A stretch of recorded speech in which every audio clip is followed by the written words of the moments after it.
টাইপের, কিন্তু আমার খুব ফানি লেগেছে রাইডটা, আমার ভীষণ ভালো লেগেছে, আর ডেজিও খুব এনজয় করেছে।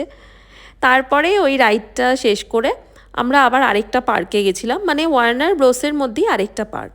আর এটা কিন্তু পুরোটাই ইনডোর, মানে বাইরে গরম থাকলেও ভেতরে পুরোটাই এসি, তার জন্য কোনো অসুবিধা হয়নি। আর প্রত্যেকটা রাইড কিন্তু এখানে খুব বাকি যে রাইডগুলো মানে খুবই স্কেয়ারি, মানে আমি তো এমনিতেও এই রাইডগুলোতে উঠতে পারি না, মানে আমার প্রচণ্ড ভয় লাগে দেখলে। আমার বর উঠেছিল কয়েকটাতে, কিন্তু আমি উঠতে পারিনি। আর ডেজিকে নিয়ে তো বললামই, অ্যালাউ করেনি।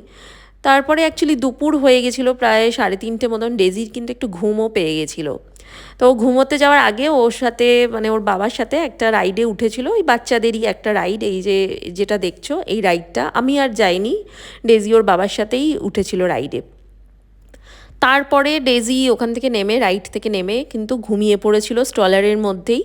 তারপরে আমরা তখন ওই সময়টা আমরা লাঞ্চ করতে গেছিলাম। আর এই ওয়ার্নার ব্রোস এই থিম পার্কের ভেতরে কিন্তু সব আছে, মানে প্রচুর রেস্টুরেন্টও আছে, ওয়াশরুম, সব কিছু আছে, যার জন্য কোনো অসুবিধা হয়নি। আর ডেজি ওই স্ট্রলারেই ঘুমিয়ে পড়েছিল।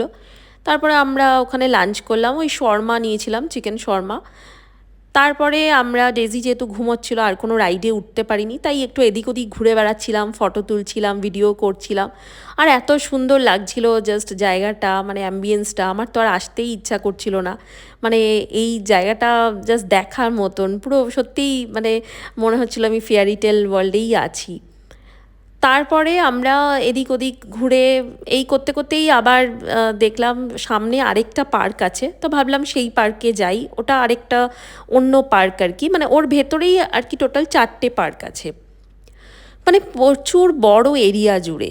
তারপর সামনে দেখলাম এরকম ব্যাটম্যান, সবাই তার সাথেও ফটো ক্লিক করছে, বাট প্রচুর বড় লাইন দেখে আর দাঁড়ানোর ইচ্ছা হলো না, আমরা বাইরে থেকেই ফটো ক্লিক করে নিলাম।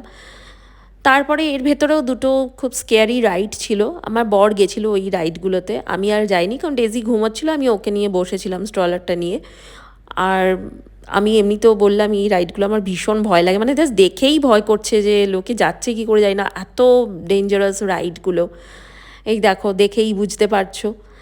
তারপরে আমরা সব রাইড শেষ করতে করতে আবার ডেজি উঠেও পড়েছিল ঘুম থেকে। তারপর উঠে পড়ার পর ওকে আবার একটা বেলুন কিনে দিয়েছিলাম, ও তো বেলুন খুব ভালো লাগে, ওই বেলুন নিয়ে ঘুরে বেড়াচ্ছিলো। আর প্রচুর বাচ্চা ছিল ওখানে, মানে এই পার্কটা অ্যাকচুয়ালি বাচ্চাদের জন্য, যেহেতু প্রচুর বাচ্চা এসেছিল সেদিনকে।